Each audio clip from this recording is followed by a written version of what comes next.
living icons of the University of Michigan, Department of Communications. Hi, I'm Dale Wesley, and it's my privilege to interview today one of those icons, a man of great distinction, William B. Stegath, PhD, who not only attended the University of Michigan and earned his degrees here, but later returned as an instructor and then one of only 3 broadcasters to ever broadcast Michigan football on WUOM. Yes. Well, Bill Flemming was the first, and I was the second, because I worked with him as a color guy, we call it in those days. And the third one was Tom Hemingway, who followed me, and after that they discontinued it. Now tell me, did you, like most of us, were you bitten by the bug? Did you want to go into radio early on in your life? I guess I was caught by the bug because there was a news station that came in our town called WDBC, and my mother was doing some readings on it for a local church and had a nice radio voice, and I got kind of interested in broadcasting, and then was able to, as a high school kid, first get my toes wet in actual broadcasting through a station in Menominee, Marinette, Wisconsin. Oddly enough. They came up to Escanaba and did a 15-minute insert for their weekly tour of the Upper Peninsula, which is where I lived at the time. In high school, you were the sound effects man? I remember trying to emulate the squealing of tires for one of our scripts. And so I got a piece of wood, stuck a couple of nails in it, and pulled it over a pane of glass to make the screeching sound of tires. And often I hear that same sound effect on today's television broadcast, and I kind of wonder how they did it, because sometimes it's not in synchronization. It looks terrible, it sounds terrible. How did you imitate horses' hoofs? Plungers on our chest. Here's an example of it without the plungers. You hear that? Really? Yeah, yeah. I'll tell you. Now, if they were copying across the street, that's when we did that on a kind of a board with kind of pieces of wood in our hands, and we clapped like that, little blocks of wood on a board. WUOM, before it became on the air, there were radio classes in Michigan. And Waldo Abbott, who was then professor of broadcasting, was the first author of the first book on broadcasting, called Handbook of Broadcasting. And in there he had a section on sound effects. And so I learned some of those from in there. I contributed some of them. I was going to say, you must have been a consultant to that chapter. Sort of. Broadcasting class, because in those days broadcasting was quite new. And you don't have all the 24-hour stuff we had today. And people looked for, in broadcasting, looked for people to be on the air that had a vocal quality that would be favorable to the kind of microphones that were then being used, which were not all, I think their frequency range was probably cut off at about 12. So they were unique, needed to have somebody with kind of a fuller voice, if you could have that. And sometimes you could get it, sometimes you couldn't. But my mother had a voice that somehow or other was pleasant to hear on those early days of broadcasting. So I got kind of interested in it that way.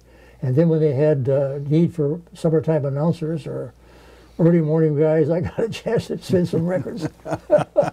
And I could remember, Dale, this will interest you because of the kind of liberation we have of language being used on radio and television. The commercial I once read that had the phrase rayon and crepe fabrics in it. And I transposed them. I did what they called a spoonerism in those days, and called it crayon rapes. And rape in the word that day on the radio was a no-no on the first order. I thought the FCC was going to come down on the station hard. Today, of course, it doesn't even bat an eye when you hear that kind of a word on the radio. Well, Bill, I have to admire you. You're from Escanaba, not exactly the metropolis of the state of Michigan. And you came down here to Ann Arbor, to the University of Michigan, enrolled as a freshman. I had an aunt here, it was here in early days, and I had an uncle that graduated from pharmacy and was treasurer or secretary of his class back in 1908. So it was a second generation, and for me to be here, then we had a third and a fourth. Because I've had my daughters all came to Michigan, 2 of them, and I have a granddaughter that graduated from Michigan. So she's now in France, living in Paris, France. But when you got here, weren't you? I mean, you had to be extremely nervous, right? Well, I'd never been in Ann Arbor before. Oh, you had? No, Never visited? Never visited. And I was lucky because I had an aunt here, and I think that's one reason my parents were not too troubled by my coming down here, because I did have that connection with home. Came down here in a 1932 Ford V8, Dale. I majored what was then called speech, Department of Speech. Right. And it's broadened out to become a Department of Communications that had radio. We didn't have any television then, of course. To be truthful, my freshman year was not academically very robust. I got on probation the first semester. Ooh, wow. Hey. And I had to really struggle to make sure I got back in the second semester and came here as a sophomore. And back in school as a sophomore, on probation. And that was embarrassing because I prided myself on being at least capable enough to get through the freshman year. But Michigan was tough. Oh, yeah, still is. A lot of people told, why do you want to go to the University of Michigan? A lot of other schools you would get into and go to, The other thing was this, Dale, as you can tell even from now, I'm still a rapid speaker. Now, to me, this is a normal rate. It's not a normal rate to you. It's very rapid. But it's even more rapid when I was in high school. And I think they thought when I got down here, I'd get into some speech classes and get that under control. In those days, we used to have to give a speech of 3 minutes in length on a platform in a classroom, the most artificial speaking environment that exists. Nobody in their right mind ever has to be in that kind of a situation ever again. Strange. So when I had a chance to teach speech, I changed that format and had them sit on the platform at a panel, and they would speak in that way so they get accustomed to looking at an audience from outside instead of looking at it from the back of their heads. And I remember how petrified I was. 3 minutes seemed like an eternity. Now, were there any commercial stations in Ann Arbor that you could work for, or I mean, did you try to pick up any? WPAG was here in those days. That was, the Green brothers started that radio station, and I worked there briefly and served, as a matter of fact, as the Saturday afternoon announcer when Bob Ufer first got his exposure on the air as an assistant to Bill Stern, who came in to do the Army-Navy game. Army-Michigan game in 1946. And the WPAG studios were then on the 3rd floor of the Hustle building in Ann Arbor. And as a result, I sat and listened to the game there, Army-Michigan game that day. And then never dreamed, of course, that I would ultimately be on the air myself. But I got interested in it because Bill Flemming, who came to Michigan to work at WUOM, was a student in my public speaking and radio class, and asked me to serve as his spotter in his Michigan football broadcast, and he was the first sports announcer at WUOM. Before WUOM was even known as WUOM. Well, I shouldn't say that. We had just gone on the air in '49. Bill Flemming, probably one of the most well-known graduates of the University of Michigan, let alone the Department of Public Speaking or Department of Speech and Communication. And went to New York and became a very successful ABC announcer. And he was one of your students. Oh, well, that's something you should be very proud of. Yeah, very much so. Yeah. Now, you mentioned the name Bob Ufer. Did you know Bob back then? I mean, only as a track star. Sounds like he was bitten by the bug too. He was interested in broadcasting early on. Quite early, yeah. Bob was a track star. He got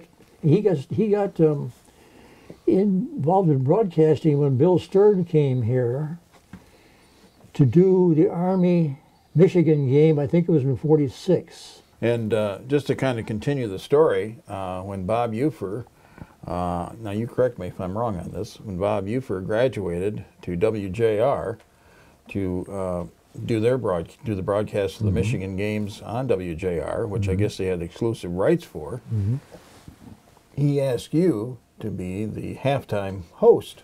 Is that how it worked? Well, I'll go back a little bit, step just before that, because I was with the Alumni Association at that time. Oh, okay. And Bob Foreman was asked to be the host as representative of the Alumni Association halftime stuff, because he was away at all the games away from Ann Arbor, and so they could have him interview local people as a local voice representing the University Alumni Association, which was a nice opportunity for us in the Alumni Association. Yeah.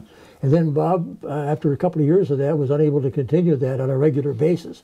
So they thought it'd be better to have somebody do it regularly. Yes. As a regular voice. Right. And I was spelling him off on occasion, so then they just asked me to continue. Bob Buford asked me to continue. Did they know of your background in Oh, yeah, broadcasting? sure. They knew about that, yeah. Well, Bill, I want to say something right here publicly. You have an unusual, unique talent of interviewing. No, I'm seriously. I remember your interviews at halftime of the Michigan broadcast almost as distinctly as I remember the games themselves. And what always was apparent to me, and you can comment on this, you were prepared. You were prepared for the interview. You knew about the person and what you wanted to ask.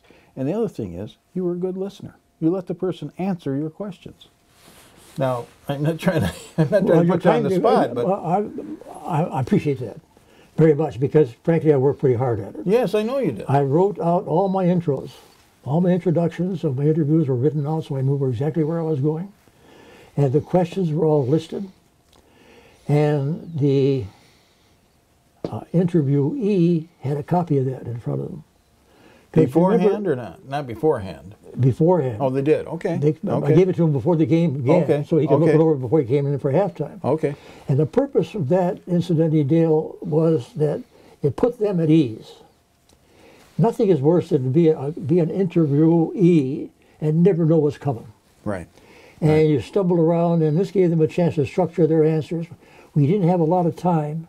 We wanted to get information across, and my questioning was always directed at general topics in athletics or universities. I often tried to get the top figure who was visiting Ann Arbor from the visiting team, like an athletic director or in some cases the president of the institution. And because of being at WJR, we were able to do that. Now, can you remember any out of those hundreds, I suppose thousands of interviews that you did, any one or two that immediately come to mind that were... One comes to mind quickly, of Tom Monahan, who was the founder of Domino's Pizza, in this case. And Tom confided to me before the interview that he'd always wanted to be a sports broadcaster and radio, and interview people. And I said, Tom, be my guest. This program is yours to go ahead and interview. Yourself? In a sense, yourself, but I think we had another guest in the studio at the same time. We put him on. I've forgotten who it was. And so Tom actually did an interview. Another quality of yours is you're not beyond telling a joke on yourself, about yourself. Now, what I'm thinking of, and I want you to tell the viewers this story, of when you did, you know what I'm getting at, you did the play-by-play of Michigan in the College World Series. I think the year was '62, perhaps. Anyway, Correct. you pick up the story. Well, yes, it was out at Omaha, Nebraska, at the NCAA tournament, I think it was, for the championship of college baseball. Don Lund was the coach. And I had never done a night game before. And so the first ball that was hit looked like it was going to go out of the park. It was on its way, and I said, it's a long fly ball. And I'm about to say out near the fence in center field, and it turns out the shortstop caught it. And I had to back off and say, caught by the shortstop. But I didn't know any other way to do it, but I had to do it. And I apologized. I said, I've not seen a broadcast under lights before. The ball looked like it was out of here. Sorry, folks. Now, tell the viewers what happened later when when Mother Nature called. Well, that's right. I went out to get a Coke, and they didn't have a lot of amenities in those press boxes in those days. And we had two microphones, one hanging out over for the crowd, one in the booth. I turned that one off to go out to the restroom and get a Coca-Cola. also, came back and started to talk and describe the game, and pretty soon the telephone rang, and the guys in Ann Arbor are calling me. He says, "Where are you?" I said, "I'm in Omaha." "What do you mean, where am I?" He said, "Well, you're not on the air. All we're getting is crowd noise." And I forgot to turn the microphone back on in the studio. How long did that go on? Well, it must have been about 3 or 4 minutes before they called, 5 minutes or so. I told Bill he has the Guinness Book of Records for broadcasting to the smallest audience himself. And there was something else in that broadcast you should know. And that was that the opposing team was Santa Barbara. And Santa Barbara had uniforms that had Santa Barbara at the front, but no number indication on the front. And the only identification of the players was a number on their back. And when you're looking at the field, all you do is see the fronts of the players. You never see the backs until they're at bat. And so they had a pitcher in the ball game who had been replaced, and I did not know it for a couple of innings because I never saw the name on his back, the number on his back. So broadcasting today is a little bit easier. I don't think baseball was your forte, shall we say.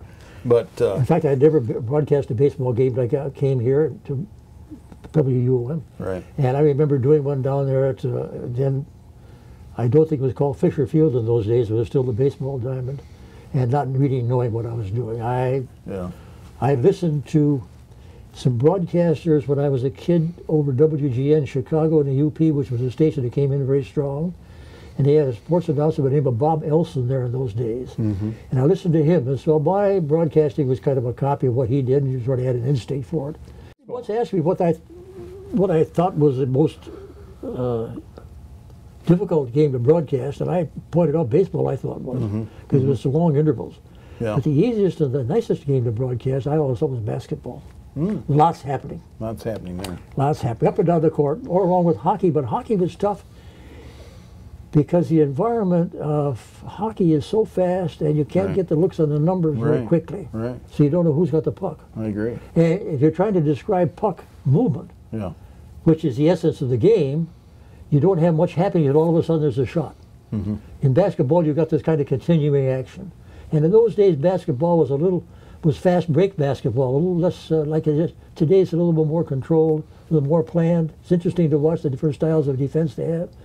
So there was a flow in basketball that I thought was much easier to use and describe. Now, in your years of play-by-play, who are the great athletes in your mind that performed for the University of Michigan?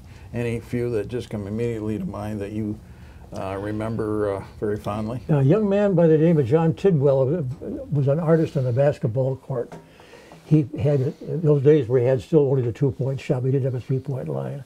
But he could stand out there almost half court, but in about 10 feet from the midline, and pop that ball up there on just a regular basis, and he's popped those things in there. And I remember him distinctly, and of course you remember Burton. Oh, MC Burton? MC Burton. What a class guy, and what a beautiful basketball player. And there were some others that I remember vaguely. I don't remember their name. I can remember and see them playing.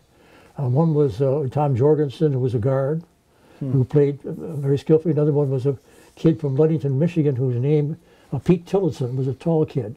We got to know each other quite well, and I used to room with him on the road.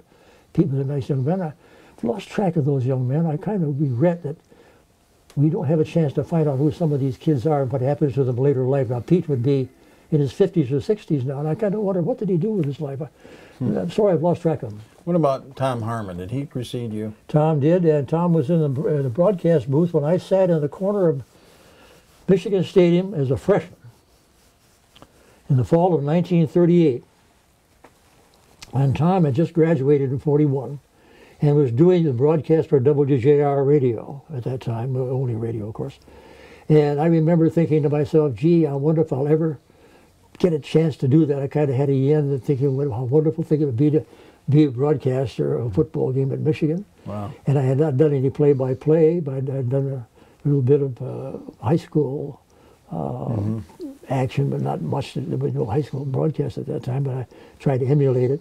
And I remember how, in a way, kind of envious that Tom had this opportunity to do that, never thinking in my lifetime that I'd ever be up doing it for WJR somewhat years later.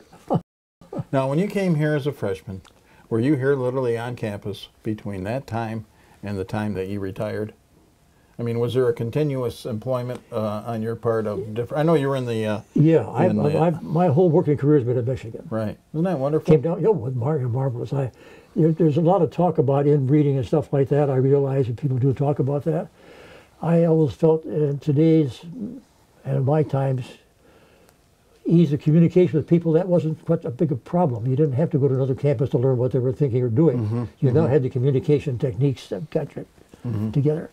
And I felt a strong association of Michigan. I was asked to teach here. I did not apply for the job. I was just asked to teach as a teaching fellow. And then I was asked to be on WUOM staff. And then from there I was asked to be at the Alumni Association. So essentially I didn't have to apply for any of the jobs.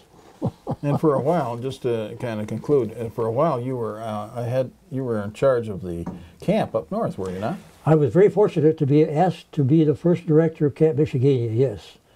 And I regard that as one of my, I look back at my life and I regard that establishment of that camp and setting the tone and all of it over a 10-week period as probably my major contribution to my professional life. I had the opportunity to do lots of other things, but going to the camp and setting the tone for that camp, which carried a little bit of my family background into a public arena. My mother was a hospitable kind of person. We had a lot of people in my family life coming and going. So when I went to the Camp Michigania, that was a natural extension of that kind of living. And I was very proud of the fact that it was so successful, not just because of me, obviously. We had great staff, and we had a great kitchen and all those things that go to making camp, and great alumni who came and wanted this experience and contributed to it and came back to wherever they went and told people and bragged about it. So we had a lot going for us after the first couple of weeks, and people that heard about it. Yes, I was very lucky to be the first guy.